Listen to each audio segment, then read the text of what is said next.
आज जो वचन आप लोगों के साथ में साझा करना चाहता हूं क्विकली, बहुत ओके, ये कैसे बंद हो गया? ओके, कोई पढ़े इसको, क्या लिखा है ये?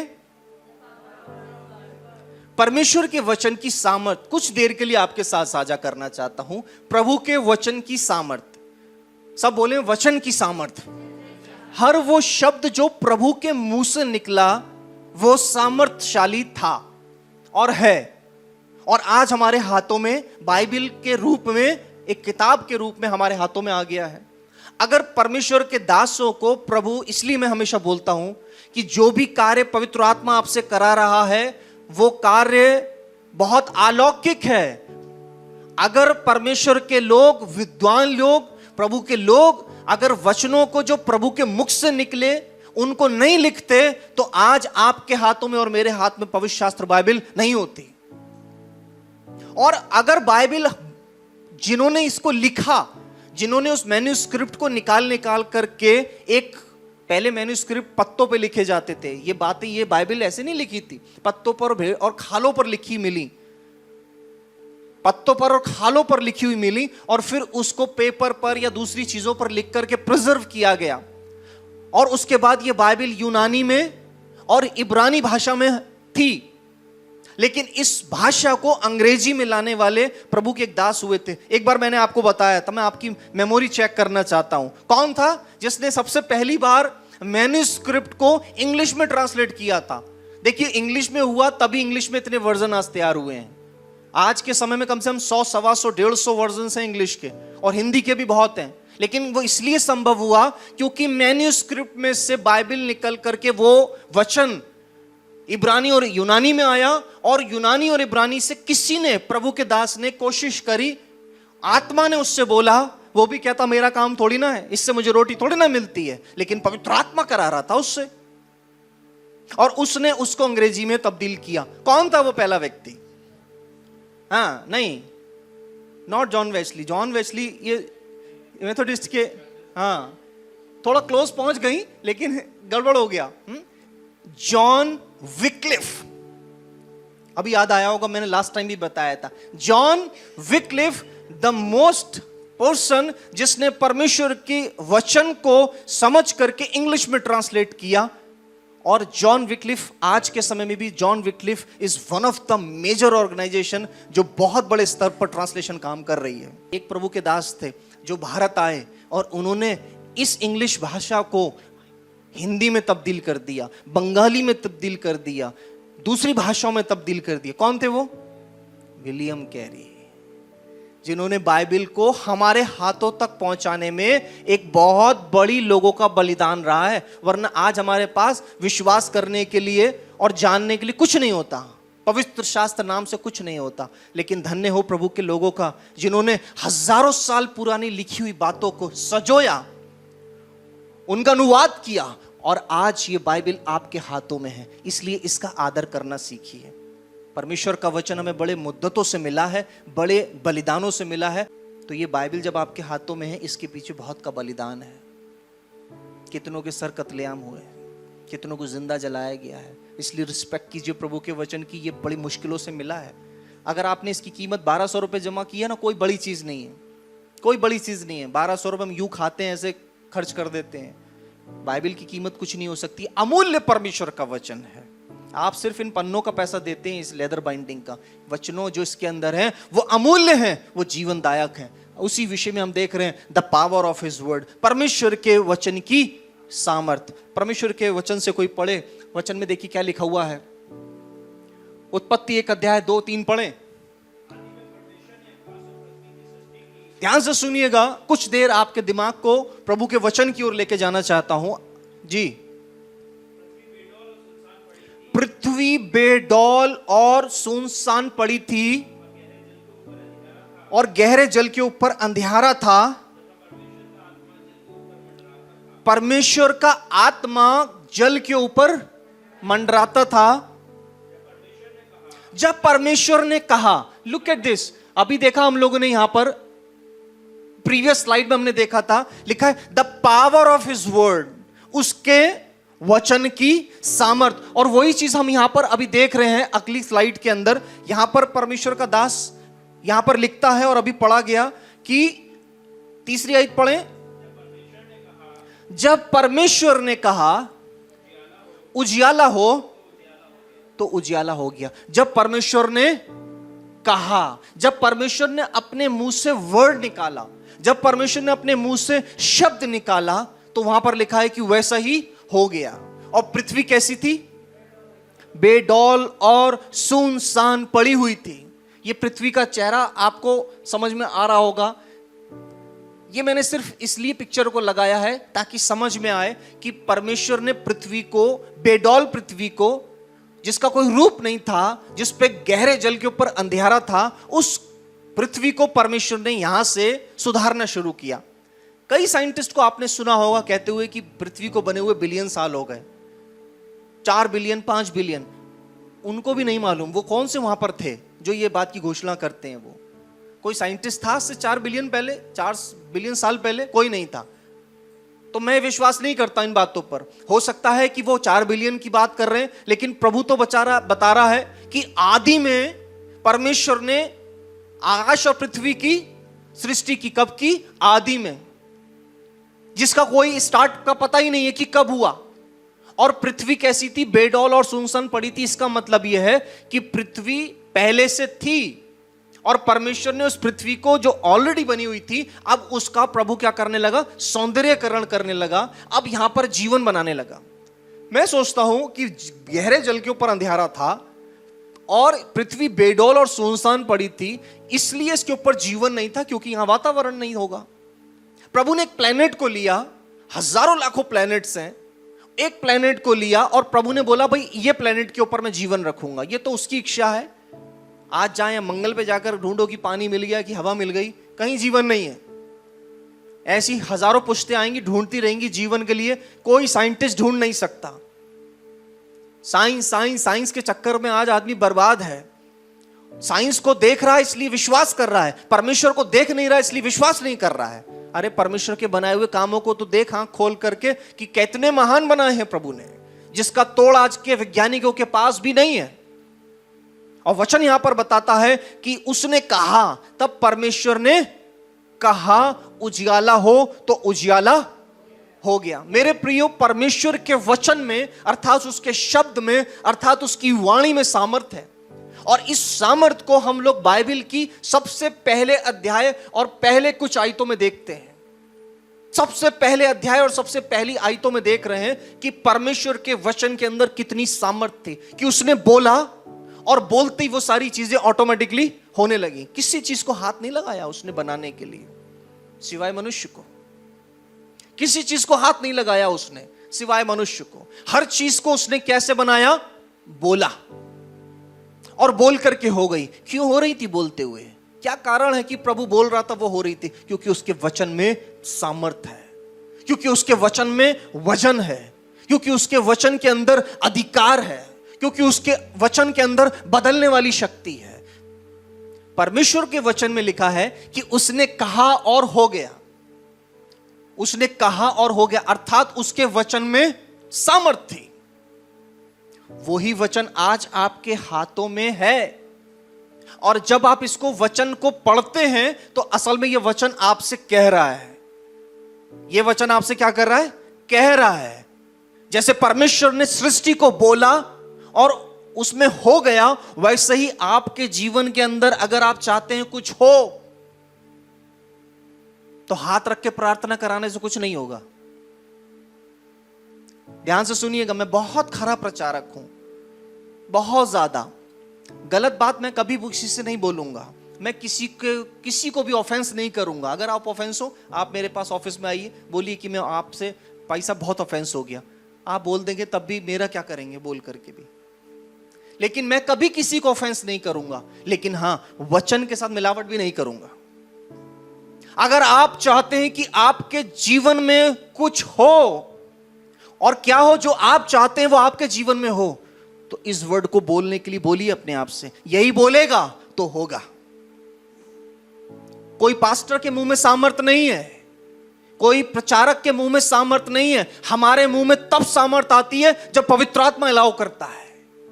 मेरे मुंह में जो सामर्थ आती है वचन से, जो मैं बोलता हूं, प्रार्थना करता हूं, जब मैंने बहन के लिए प्रार्थना करी और विश्वास से बोला कि हो गया है, सब खत्म हो गया है, तो मैं नहीं बोल रहा था, प्रभु ने मुझे अनॉइंट किया है, प्रभु ने मुझे अनॉइंट किया है, अलग किया है कि जब मैं बोलता हूं तो परमेश्वर की आत्मा से पहले सुन लेता हूं, तब बोलता हूं। ये नहीं जो मुंह में आया बोल दिया। मेरे प्रियो, आपके जीवन के अंदर यदि आप चाहते हैं कुछ हो, यदि आप चाहते हैं परिवर्तन आए, यदि आप चाहते हैं मेरी आदतें छूट जाएं, यदि आप चाहते हैं मेरे जीवन में शांति आ जाए, यदि आप चाहते हैं प्रभु मुझे मन की शांति दे, मेरा स्वभाव बदल जाए, ऐसा कोई तेल पानी नहीं बना है, कोई तेल पानी नहीं बना है। आप जाकर के पंजाब से तेल मंगा लो, पंजाब से पानी मंगा लो, कुछ नहीं होगा। मैं गारंटी दे रहा हूं, लिख के दे सकता हूं। जानते किससे होगा? परमेश्वर के जीवित वचन से होगा। जब ये आपसे बोलेगा तब अपने आप चीजें सुधरने लगती हैं। प्रभु ने तेल पानी डाल करके इस पृथ्वी की संरचना नहीं करी है। कम ऑन, बाहर निकलिए इस मूर्खतापूर्ण जीवन से। प्रभु का जीवन बुद्धिमानों का जीवन है, बुद्धिजीवियों का है। आज पाखंड की वजह से बहुतों की दुकानें चल रही हैं। पाखंड पाखंड पाखंड, लोगों को डरा डरा करके पाखंड। किस बात का डर है? जब प्रभु मेरे साथ है, किस बात का डर है? क्यों डरूं मैं जब वो मेरे साथ है? हमें विश्वास नहीं है कि प्रभु हमारे साथ है। वी शुड नो कि परमेश्वर की उपस्थिति मेरे साथ है। I will not fear. दाऊद को मालूम था कि वो मेरे साथ है, इसलिए उसने बोला, चाहे मैं घोर अंधकार से भरी तराई में होकर चलूं तो भी हानि से ना डरूंगा। He had the complete assurance in the lord. उसके पास पूरी तरीके से एश्योरेंस था, वो मेरे साथ है। प्रभु जो आशीष आपको देता है उससे मजा मत उठाइए, उसको धन्यवाद कीजिए। खिड़की खुली रखिए, जहां से आशीष आएगी वहीं से परीक्षा भी आएगी। जहां से आशीष आ रही है वहीं से कठिन समय भी प्रभु देगा, वहीं से प्रभु आपको परखने के लिए परीक्षाएं भी भेजेगा। लेकिन जब परीक्षा भेजेगा तो उसका समाधान भी उसी के साथ आएगा और आप विश्वास में एक स्थान से अगले स्तर पर चले जाएंगे। प्रभु यीशु मसीह ने कब, ऐसा कौन सा चमत्कार प्रभु यीशु मसीह ने किया जिसके पीछे प्रभु यीशु मसीह ने अपना सुसमाचार प्रचार नहीं करा? हर चमत्कार जो प्रभु यीशु मसीह ने किया तब किया जब भीड़ इकट्ठी हो गई और प्रभु उनके साथ उपदेश दे रहे थे। उपदेश क्या था प्रभु यीशु मसीह का? कोई बता सकता है? क्या था प्रभु यीशु मसीह का उपदेश? मन फिराओ क्योंकि स्वर्ग का राज निकट है। क्या प्रभु ने कभी भी, यीशु मसीह ने एक बार भी बोला कि मैं इसलिए आया ताकि तुम चंगे हो जाओ, तुम्हारी बीमारियां चंगी हो जाएं? लोग गलत कोट करते हैं। उसने बोला मैं इसलिए आया ताकि वे जीवन पाएं और बहुतायत का जीवन पाएं। ध्यान से सुनिएगा, आपको मैं ऐसी जगहों पर लेके जा रहा हूं ताकि आप समझें कि प्रभु का वचन कैसे बात करता है। हां पढ़ें, उसमें जीवन था। किसमें? नहीं, एक आयत को पढ़ें पहले। एक आयत से लेकर 4 तक पढ़ें, 1 से 4, एक अध्याय 1 से 4। आदि में, हेलो, मैंने बोला ना अभी, उसने कहा, तो जो उसके मुंह से निकला था वो वचन वहां था। आदि में वचन था, आगे वचन जो था, जो उसके मुंह से, मुख से निकला, जिससे सब कुछ बन रहा था, वो परमेश्वर के ही साथ था आदि में। हां, और वचन ही, हेलो, परमेश्वर था। वही वचन जो निकल करके सब कुछ बना रहा था, वही तो परमेश्वर था। वो वचन परमेश्वर के साथ था और स्वयं वचन जो निकला वो स्वयं परमेश्वर था। हाँ, आगे। हाँ, यही सब कुछ, क्या लिखा है? सब कुछ उसी के द्वारा उत्पन्न हुआ। हाँ, जो कुछ भी उत्पन्न हुआ है उसके बिना उत्पन्न नहीं हुआ है। यानी कि हर चीज परमेश्वर में ही उत्पन्न हुई है, क्योंकि आदि में परमेश्वर था और जो वचन था वो परमेश्वर था, वही तो कर रहा था सब कुछ। जी, उसमें जीवन था और वही जीवन मनुष्यों की ज्योति था।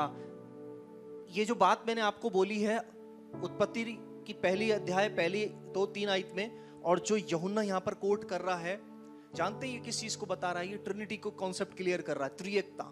यानी कि पिता, कुछ लोग बोलते हैं कि प्रभु यीशु मसीह भी 2025 साल पहले आया है।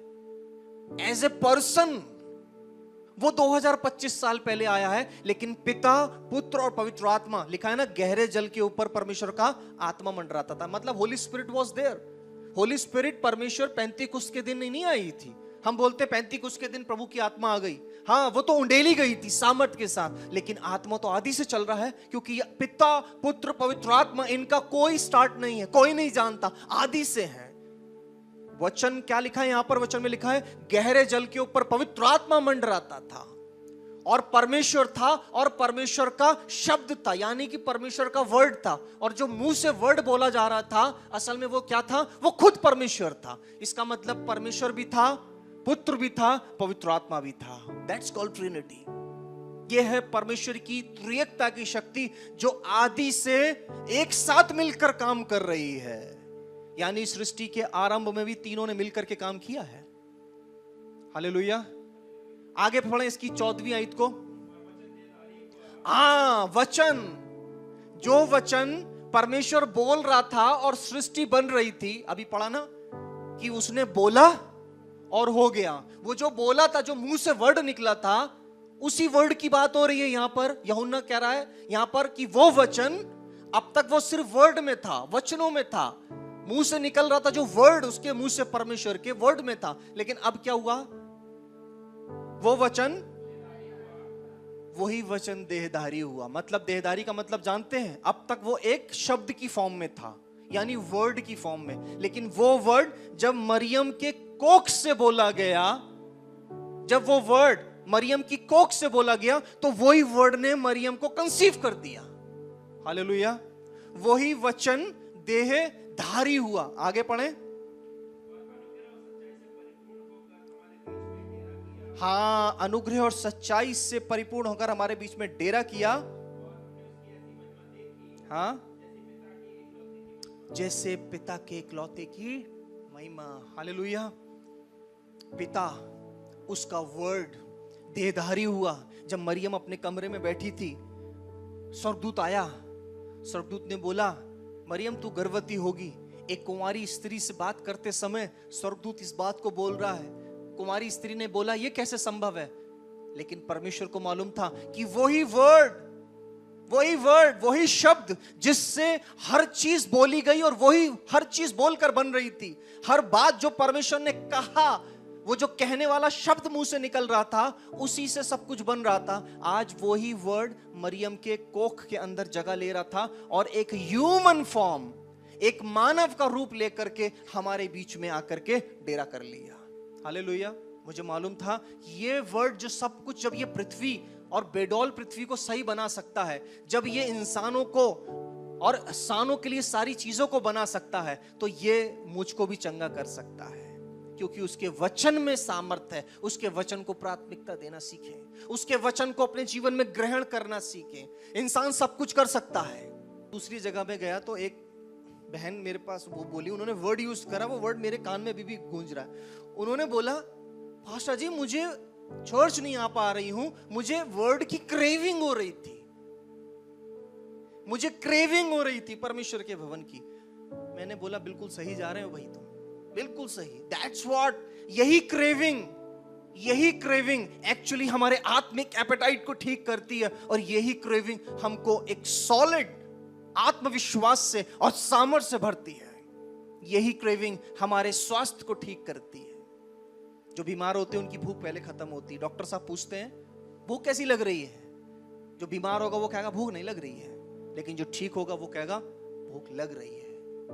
और जब भूख लगने लगी, इसका मतलब सही हो रहा है। मेरे प्रियो, वचन की क्रेविंग चेक कीजिएगा घर पे जा करके। Do I have a craving?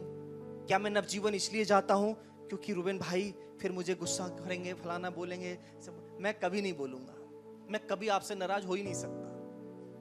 आप परमेश्वर की वचन की क्रेविंग के बिना छोड़ करके किसी और वजह से अगर आप आराधना में आ रहे हैं, तो ये एक दुर्लभ काम है, ये बड़ा कठिन काम है आपके लिए। जिस काम को करने के लिए अगर आप कलीसिया में आ रहे हैं और पवित्र आत्मा के बिना कोई और चीज विवश करके आपको ला रही है, आप ज्यादा दिन तक नहीं आ पाएंगे।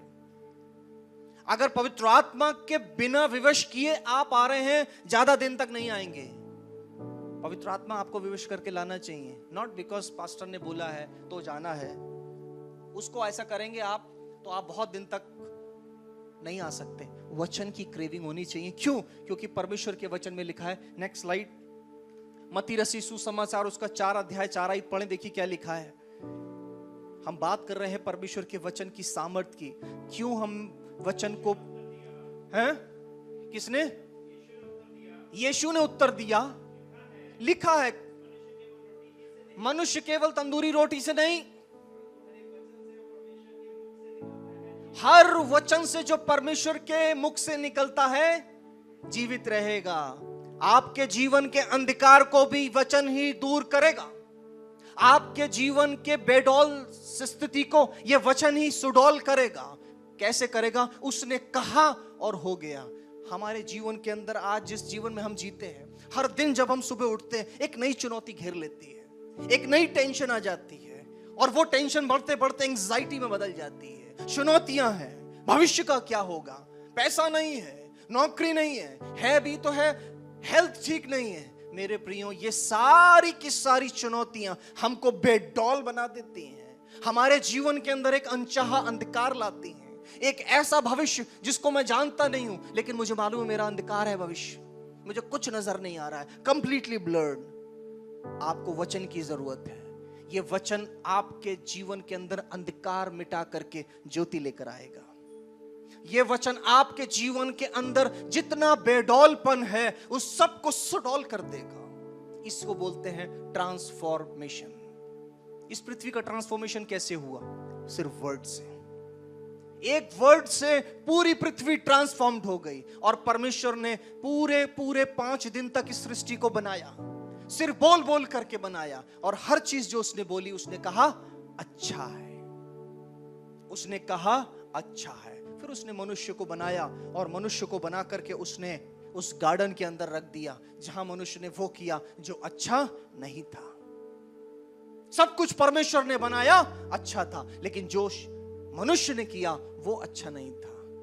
बशर्ते ये उसके अच्छा ना करने के वजह से मौत आ गई। उसी जगह पर जहां पर परमेश्वर ने जीवन बनाया था, मौत नहीं बनाई थी, उसी जगह पर पहला कत्ल कर दिया। उसी के अपने बच्चों ने अपने एक दूसरे का, मौत इंट्रोड्यूस हो गई, और आज तक हम इस पृथ्वी पर पाप का परिणाम भोग रहे हैं, अर्थात मृत्यु। लेकिन धन्य हो प्रभु यीशु मसीह का, जो आज से 2025 वर्ष पहले आया। वो शब्द जो आदि में था, जो सब कुछ सही कर रहा था, फिक्स कर रहा था, वो शब्द समय पूरा होने पर मां की उस कोख से पैदा हुआ और हमारे बीच में आकर डेरा किया, और हमारे बीच में वचन की रीति से आ गया। आज यीशु मसीह को, अर्थात इस वचन को जो ग्रहण करता है, आप यकीन मानिए ना मानिए, आपके जीवन के हर बेडौल तथ्य को, हर बेडौल स्थिति को ये वचन ही स्थिर करता है। यही वचन स्थिर करेगा। आपके जीवन के अंदर अशांति है, ये वचन ही शांति लाएगा। आपके जीवन के अंदर अनिश्चितताएं हैं, ये वचन ही निश्चितता लाएगा। आपके जीवन के अंदर ठोकरें हैं, ये वचन ही आपको स्थिर करेगा। सबसे पहले आपके विश्वास को स्थिर करेगा। इसलिए प्रभु के वचन में लिखा है, आदि में वचन था, वचन परमेश्वर के साथ था, और वचन ही परमेश्वर था, और वही वचन मरियम के गर्भ में जाकर के ह्यूमन फॉर्म लेकर हमारे बीच में डेरा किया। 33.5 साल रहा, क्रूस पर मारा गया, और ये वचन जो प्रभु यीशु मसीह का वचन आज मेरे और आपके हाथ में है, ये वचन आपको जीवन देता है, आपको चंगा करता है। जब ये पृथ्वी को जो बेडौल पड़ी थी, जब उसको ठीक कर सकता है, तो यही वचन, एक वचन आपके लिए काफी है, जो आपकी बिगड़ी हुई स्थिति को ठीक कर सकता है। बहुत से लोगों के पास आज समस्या है, आदतें नहीं छूट रही हैं, गंदी आदतें नहीं छूट रही हैं, अश्लीलता नहीं छूट रही है, पर स्त्री गमन नहीं छूट रहा है। ये पाप है। आप पाप करेंगे, डेफिनेटली पाप का सरदार अर्थात शैतान दस्तक देगा। आप ये नहीं कह सकते कि मेरे को शैतान अटैक क्यों करता है। शैतान कौन है?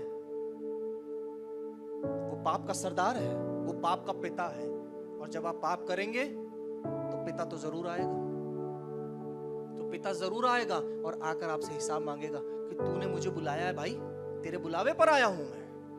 और जब वो आता है तो वचन में लिखा है, चोर किसी और काम के लिए नहीं, नष्ट करने, घात करने और नाश करने आता है। चर्च में बैठे वर्शिप हो रही थी, वर्शिप बहुत बढ़िया हमने की, वर्शिप लीडर हमको वर्शिप करा रहे थे, हमने हाथ उठा उठा कर वर्शिप करी, लेकिन घर जाते ही हमने फट से पाप करके उसको आमंत्रित कर लिया।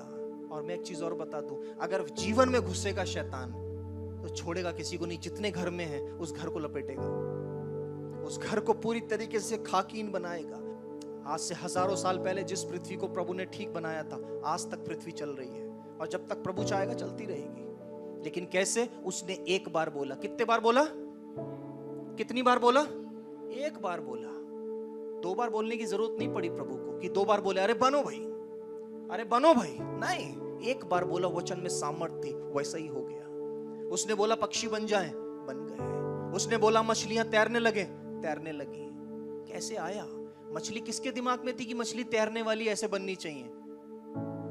उसका शेप तो मैं इसलिए जानता हूं क्योंकि मैंने मछली देखी है, लेकिन जब मछली थी नहीं तो किसने डिसाइड करा कि ये मछली तैरेगी, ये ऐसे चलेगी, इसकी इतनी प्रजातियां होंगी?